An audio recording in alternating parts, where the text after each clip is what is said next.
किसान साथियों राम राम। आशा और उम्मीद करता हूं कि आप सब ठीक ठाक होंगे।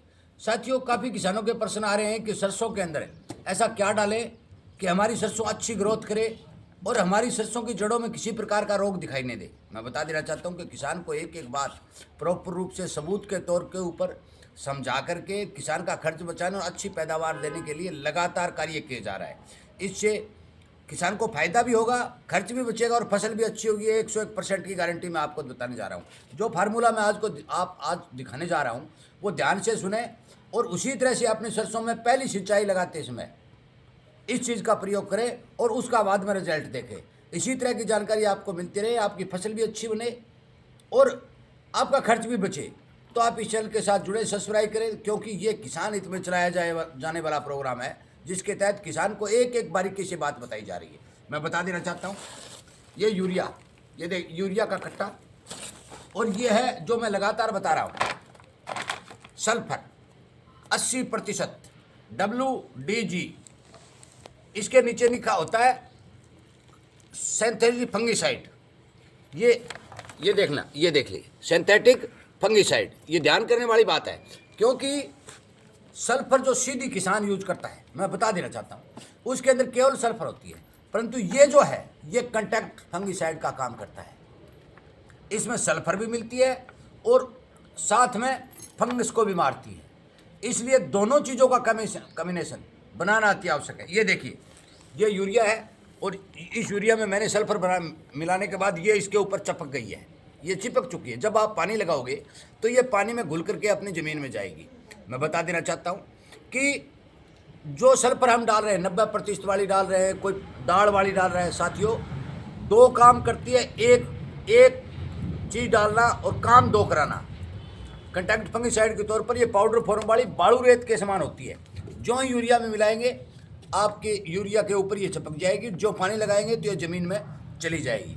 मैं बता देना चाहता हूँ कि सल्फर के प्रयोग से सरसों के अंदर तेल की लैब, जो बहुत से किसानों के प्रश्न आ रहे हैं कि लैब घट रही है, उसका कारण यह है कि हमारी ज़मीनों में लगातार सल्फर की कमी होती जा रही है। और अब तो ये मान के चलो कि कृषि वैज्ञानिकों ने भी सल्फर को चौथा पोषक तत्व घोषित कर दिया है। फास्फोरस, नाइट्रोजन, पोटास और सल्फर। पोटास और नाइट्रोजन और ये फास्फोरस तीनों, यदि सल्फर की कमी है तो मान के चलो कि ये तीनों ही आधा काम करती है। इसलिए अपने खेत के अंदर सल्फर देना न भूलें। अब बात करता हूँ डोज की। साथियों, लगातार मैं बता रहा हूँ कि जो भी आपका खेत है उसके अंदर हमारे हरियाणा, पंजाब, राजस्थान, महाराष्ट्र, गुजरात अलग अलग पैमाइश के हिसाब से काम चलता है। तो मैं बता दूं, 2 किलो प्रति बीघा जो 5 कनाल का होता है और 3 किलो प्रति एकड़ जो 8 कनाल का होता है और 5 या 6 किलो प्रति हेक्टेयर के हिसाब से आप इस सल्फर का प्रयोग करें। यूरिया जितनी मर्जी आप डालना चाहें, आधा कट्टा, 1 कट्टा आप डाल सकते हैं। मैं बता दूं, यदि आपकी सरसों ठीक चल रही है, आपकी ज़मीन उपजाऊ है, स्ट्रॉन्ग है, पानी अच्छा है, तो फिर यूरिया कम दें, क्योंकि सरसों बढ़वार ज़्यादा ले ली। और यदि आपकी ज़मीन थोड़ी रेतीली है, कमज़ोर है, तो फिर आप नाइट्रोजन की मात्रा पूरी दें, क्योंकि जितनी आप दे रहे हो, जिस तरह से 2 कट्टा प्रति हेक्टेयर के हिसाब से या 1 कट्टा प्रति एकड़ के हिसाब से या 1 कट्टा बीघा के हिसाब से जो दे रहे हो देते रहो, परंतु ये 80% वाली सल्फर इसके साथ मिला करके कभी भी इसका मिसयूज़ न करें, क्योंकि ज़रूर मिलाएं। अपने सरसों के अंदर सल्फर का बहुत बड़ा महत्व होता है। बात रही स्प्रे की, बहुत से किसान साथी क्या करते हैं कि सल्फर देना भूल जाते हैं, मौके पर सल्फर नहीं होती है। तो साथियों, आप इसका 200 ग्राम प्रति बीघा, 200 ग्राम प्रति एकड़ या फिर 500 ग्राम प्रति हेक्टेयर के हिसाब से इस पाउडर फॉर्म वाली सल्फर को पानी में घोल करके अपने सरसों की फसल के ऊपर स्प्रे भी कर सकते हैं। सरसों के अलावा गेहूँ हो, चाहे जौ हो, चाहे चना हो, इसका स्प्रे हर एक फसल में किया जा सकता है, जो आपके खेत की फंगस को भी कंट्रोल करेगा और मैं बता दूं सल्फर की भी पूर्ति करेगा। इसलिए साथियों, ये वीडियो बनाने का केवल एक मकसद था कि किसानों को ठीक और सटीक जानकारी मिल जाए। यूरिया के साथ सल्फर मिला करके अपने सरसों में पहले पानी के साथ दें।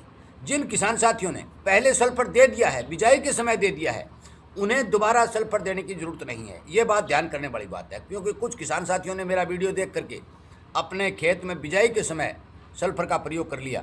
साथियों, यदि आपने पर्याप्त मात्रा में उस खेत में सल्फर डाल दी है तो फिर दोबारा सल्फर डालने की जरूरत नहीं है, परंतु जिन किसान साथियों ने नहीं डाली है वो साथी इस सल्फर का प्रयोग यूरिया के साथ मिलाकर जरूर करें। एक बात ध्यान रखने वाली बहुत ज़रूरी है।